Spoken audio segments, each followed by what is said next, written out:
You're watching Channel 13, KTRK-TV Houston, #1 in Texas. Eyewitness News with Dave Ward. Marvin Zindler's Action 13. Bob Allen has sports, and Ed Brandon's weather. Now, Channel 13, Eyewitness News, tonight. Good evening, everyone. Dave Ward is ill tonight, but it's still Houston's night and just the beginning. As you just saw, our Houston Astros have won the first game of the National League Playoff Series. Naturally, all Astro fans are going crazy. This is the way it looked inside the dome as the game was underway. But for those who couldn't get to the game, big screen television was the answer tonight. This is one of the clubs around the city that provided such service. No matter who watched where in the city, it was a great night for Astros fans. Let's go to one of the biggest one right now, live in the Astrodome, Bob Allen. Bob? What a game it was, Shira. A great game. Mike Scott, absolutely awesome. Maybe the rest of the country now knows just exactly how good a team the Houston Astros are. Mike Scott tonight tying National League Playoff Series record, 14 strikeouts to the New York Mets. Glenn Davis's home run held up, second inning home run for the only run of the game. Scott held the Mets down all night long with his split-fingered fastball. Great baseball all the way around. Astros left a lot of players on base throughout the game. And if they were going to lose it, that was going to be why, because they had stranded a couple of guys twice, bases loaded twice in 2 different innings. But that one home run by Glenn Davis held up. Now, Tim Melton is down on the field with an Astro now. Let's go down to him now. Tim?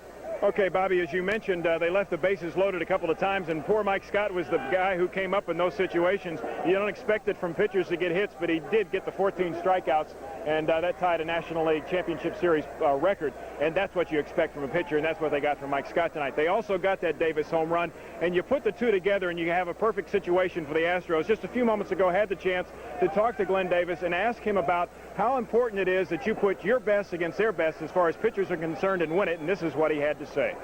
Well, I tell you, you really want to do all you can, especially for Mike Scott if he's out there pitching his best, and because you don't get the opportunity again like that. You know, especially if you got the best going against the best, you gotta win that one. And they won that one, and a guy who had a part in that was Craig Reynolds, a shortstop. And Craig, did you think when Glenn hits a home run, second inning, that one-run lead's going to hold up? Well, you know as well as Scotty's been throwing lately, you've got a shot. A one-run lead early in the game is very big for us. He helps us relax a little bit, and we know if we play a good ball game, we've got a good chance to hold them. They gave themselves a couple of shots to tie the ball game, and of course the 8th inning with Keith Hernandez at the plate. The last guy you want to see up there with the timer on second base, and Scotty came through and struck him out, and then again the last inning, Scotty pitched spectacular. And you can't say enough about the play Glenn made, too. Not just the home run, but the great play made on Mookie Wilson in the last inning. That saved a run. That's a tied ball game with one of their better runners on first base and one out if Glenn doesn't make that play. Okay. That was a big play. Very quickly. You have the home field advantage starting off here. You put your best against their best. How important that you won this first one? It's real important. It'll set the tone of the series, I think. Had we lost the first game here, the best we can do at home is split here and it really put our backs against the wall. It was more important for us to win this game than it was for the Mets to win this game. Okay, thank you, Craig. Appreciate you coming out. Craig Reynolds, Astros shortstop. Bobby, they win it 1-0. Back up to you.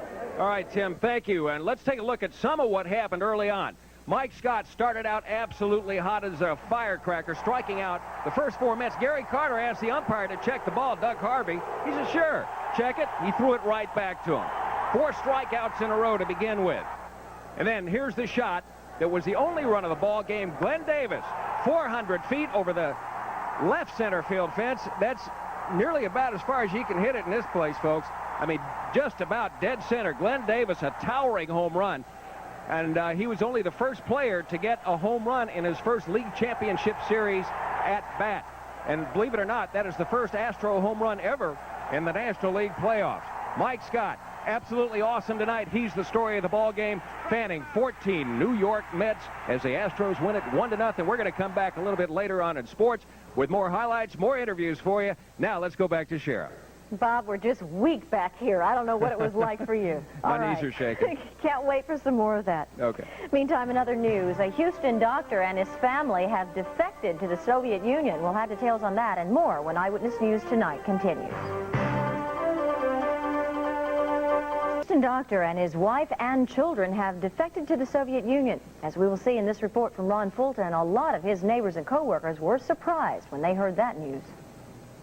We thought this was a place where we could raise our children without harassment. This is 47-year-old Dr. Arnold Lokshin. He and his family now call the Soviet Union home. For the past 6 years, though, Houston was their home. To be more exact, this house in the PARKWEST subdivision. Since Monday, however, newspapers have been piling up on the sidewalk. Even the cars were parked and left in the driveway. Reaction to all of this from the neighbors is mixed. Some say they're not surprised at all. Well, because they just don't seem to fit in the neighborhood. Dr. Lokshin's daughter, Jennifer, went to Bel Air High School. Some of her classmates were shocked and wondered where she'd been. I haven't seen her the past few days, and everybody's just been marking her absent, didn't know what was going on. The doctor went to work for the Stalin Foundation for Cancer in 1980. He was fired 6 months ago. His performance deteriorated over the past 6 months. It's just that, simply that, and nothing else. Dr. Lokshin says he left the United States because the government lied to its citizens. He talked to a Soviet reporter about that. What it is interested in doing is spreading lies about socialism, poisoning the minds of the people, the American people, about the reality of socialism. Dr. Lokshin may be talking a lot now that he's in the Soviet Union. But here at St. Joseph's Hospital, where he did quite a bit of work, his colleagues say he was very, very quiet. They also say now they understand why he didn't want to say very much. Ron Fulton, Eyewitness News at St. Joseph's Hospital in downtown Houston. Harris County officials tonight say they've put an end to the apparent ability to eavesdrop on phone calls in county offices. The Harris County District Attorney's Office learned Tuesday that nearly 24 county officials had the ability to listen in on conversations on any county phone line. There's no evidence that the system was abused, but officials say use of the system could violate laws prohibiting third-party interceptions of conversations.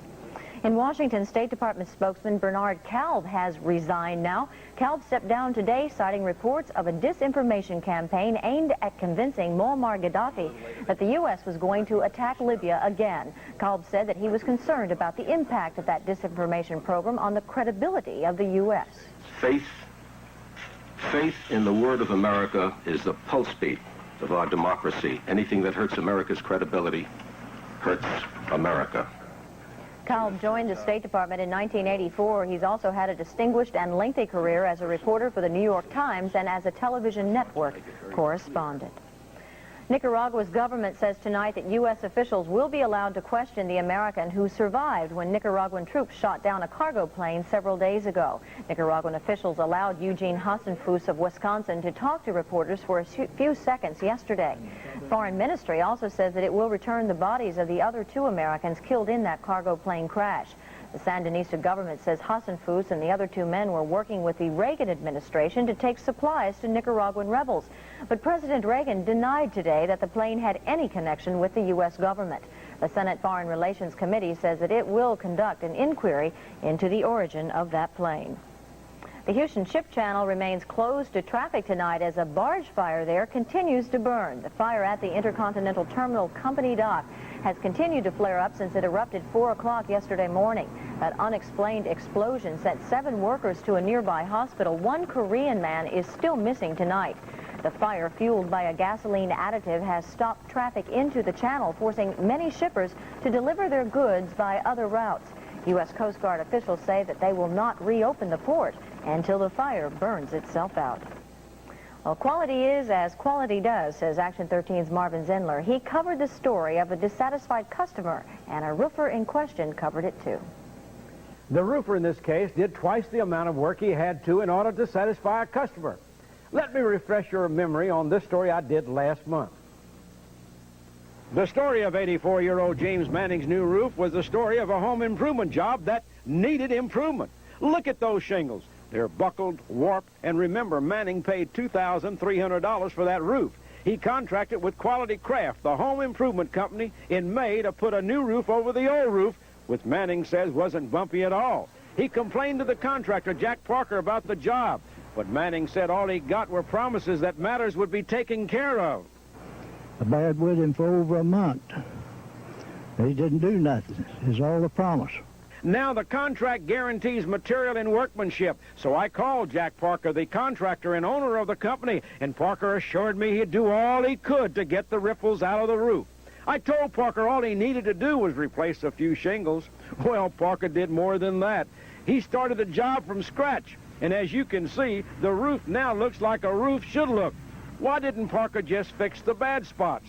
Well, I went out there and took a look at that house, and we put that roof over his existing roof, which was in terrible shape. And there wasn't any way that we could just take off just a few shingles and make that roof look presentable. So consequently, in order to make it look nice, we had to go ahead and tear off the roof we put on plus the existing roof that was there and replace the whole new roof to make Mr. Manning happy with it. And what about Manning? Is he satisfied? And I think it's going to be fine. Mr. Parker said he didn't want to see a picture like that other one again, so I believe he done as good a job as he could. Well, I'm glad Jack Parker realized it was a bad job and went the whole 9 yards to fix the problem. After all, if your company's name is Quality Craft, the word quality should be taken seriously, and Parker's actions prove just that. Marvin Zindler, Eyewitness News. Thank you, Marvin. Let's check the traffic now. Some 45,000 or so people headed home after tonight's game. I imagine few people are disappointed, though, in the ride home tonight, no matter how slow. Has to be a happy one. Our Wayne Dolcefino is at the Astrodome right now, and he reports that the good moods began almost with the opening pitch. Boy, what a game, Wayne. Yeah, Sharon, Mike Scott deserved this one, but he had a little help from his friends, some 45,000 hometown fans, and they really deserve this one, too. They waited a long time for it. Many of the folks who were here tonight waited hours to get tickets. They also spent about an hour and a half in traffic coming to the game, but nobody was complaining on this night. All the way, we're going to the match! We seem to have gone through a lot of these kinds of nights in Houston lately. The partying that began with that classic Mike Scott no-hitter continued in earnest before Game 1 of the playoffs. There were 45,000 plus very psyched-up fans inside the Dome. And boy, can they make a difference. What do you want to say to the Houston Astros if they're listening later? What do you want to tell them? They're number one. For some, the reality of the Astros in the National League playoff game was just sinking in. You can't beat this. This is great. Just hope they pull it out. No, we don't love New York here. And if you have any doubt, just ask Kathleen Kramer. I know you haven't sold one single Mets paraphernalia yet tonight. Not tonight, not one single iota. The Mets may not realize it, but this series is already over. It's in the history books. Just ask the Astros fans. They're going to win in 4 games. They're going to win the World Series. I predict. And your predictions are always right? Always right. Never been wrong before? Never been wrong. No, sir. Well, so far, Mr. Foreman, you're 1 for 1. Keep it up. Great game out here at the Dome. Shara, back to you. All right, Wayne, thanks a lot. And we will be going back out to the Dome, Bob Allen and Tim Melton right after this. So stay with us.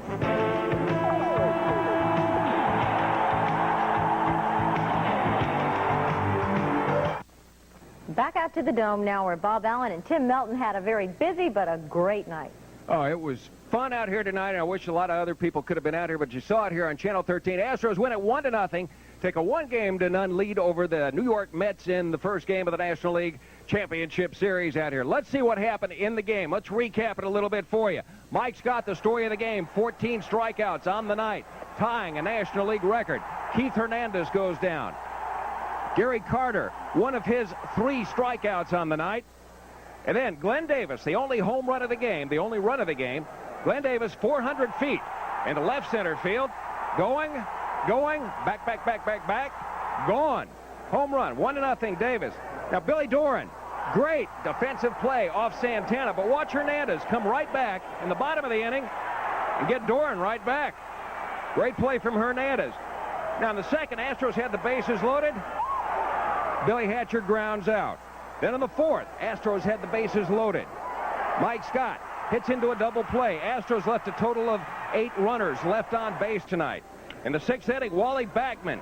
Back to left. Watch Jose Cruz right up against the wall. Great catch from Cruz. And then in the 9th inning, the final strikeout of the game. And it will be, I hope, the final strikeout of the game was Ray Knight. And it was not on there. Knight struck out. That was the 14th strikeout of the game, and that's a former Astro. Kind of a coincidence, more or less, a little bit ironic that it is a former Astro. Tim Melton's down on the field now.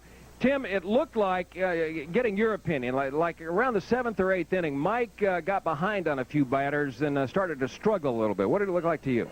Well, I think he may have been struggling a little bit, but we consider the number of innings he's pitched and the number of big ball games he's pitched in. And a guy who might know, Mike Scott ties a National League record for 14 strikeouts in a playoff series. John Candelaria, last guy to do that, and a guy who played with Candyman then, Willie Stargell. And you've joined us now to compare Scott Candyman's performances. They're 11 years apart. Well, in order to do something like that, you have to be extremely talented. John Candelaria, which will be going in the 3rd game with California and Boston, but Mike Scott today was in total command. To me, pitching a shutout with a 1-run lead is just like trying to perfect a no-hitter. Something truly devastating and something very unique. You've been around the pitchers enough to know, does the mental strain of just a 1-run lead take as much out of you as it does physically? Well, what helps is pitching at home at all times, and you have a crowd that's behind you, and then you're in a big ballpark. He didn't make many mistakes in the times that he needed to get people out.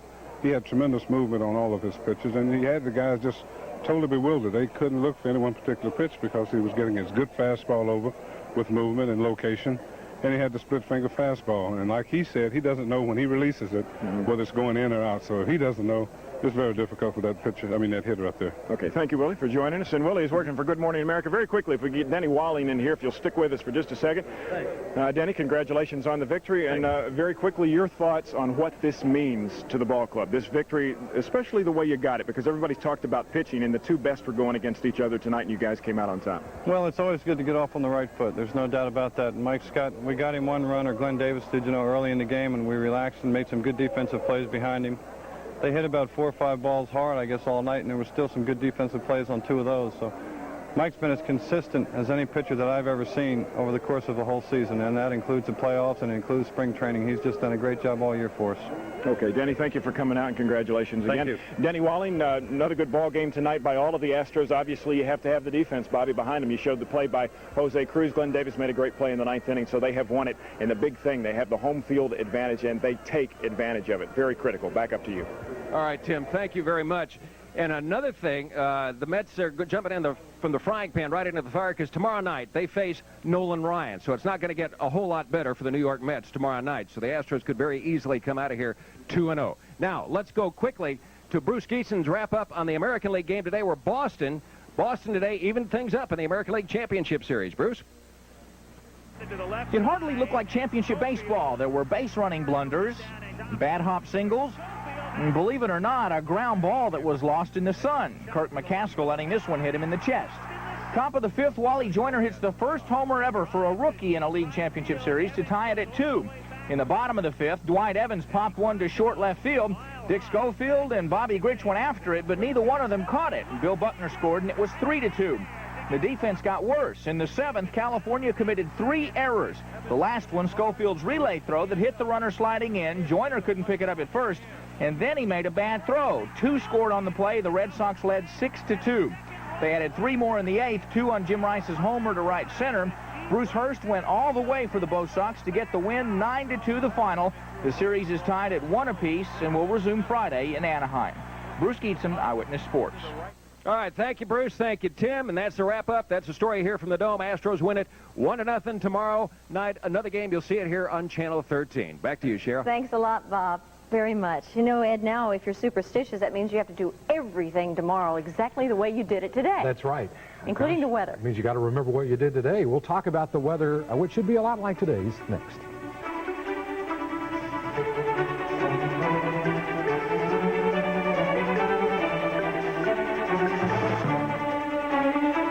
While we were all tied up watching the game, did that cold front edge any closer? No, the cold front is still stationary off the coast. Let's take a look at radar. This is area-wide radar. Most of the rain has moved to the east of the Houston area. There is some fairly heavy thunder shower activity out in the Gulf, and there are some healthy rain showers around Sabine Pass, but no significant rainfall in the Houston area. The front Cher is talking about still stationary right over us. It'll probably drift back and forth and eventually begin to move north as a warm front. There's a frontal system up in Kansas that probably won't make it into our area. If it does, it won't be until early next week. Tonight, Tonight at 9 o'clock, temperatures in the 60s and 70s throughout Texas. Our low this morning in Houston, 67. High this afternoon, 76. A little over an inch of rain in the 24-hour period ending at 7 tonight. At 10 o'clock, 72 at Intercontinental Airport and here at Channel 13, 73 at Hobby. Our barometer rising, winds northeasterly at 5 miles an hour. The relative humidity is 93%. High temperatures in Texas today range from 90 at Brownsville to 72 at Dallas. It was 76 for a high on Galveston Island. Most of the country had fair to partly cloudy skies, shower activity and clouds from the Mississippi and Tennessee valleys on down to the Gulf Coast. Some very cold air moving into the extreme northern part of the country. Temperatures probably will drop into the 20s in portions of North Dakota and Minnesota tonight. Radar indicates scattered shower activity and some fairly heavy thunderstorms in the midwestern part of the country. Our national forecast for tomorrow indicates, as we said, that frontal system drifting a little bit to the north. Wherever it goes, it will continue to affect our weather. Moisture overrunning that front will cause clouds and the good chance of rain. For Galveston Bay, slightly choppy waters, southeasterly winds. Beach water today 80. Offshore, seas will be 3 to 5 feet. The forecast, partly sunny skies tomorrow with a low tonight of 68, a high tomorrow around 82. Gradually warmer Friday and Saturday, and the rain chances gradually decrease. I think tomorrow we ought to go out there and let them come back here. I think that's a brilliant idea. Yeah. Thanks, Ed. We'll be back right after this. A final item tonight, Harris County Sheriff's Department Major T.R. Coney has confirmed tonight that he was fired today by Sheriff Johnny Clevenhagen. Coney says that he received his termination letter today. According to him, the letter says that the sheriff lost faith in Coney's ability to, we quote, successfully perform as a member of his administration. Coney says that he was fired for political reasons. Eyewitness News will be following that story tomorrow. We hope that you will join us then for an update. Till then, good night.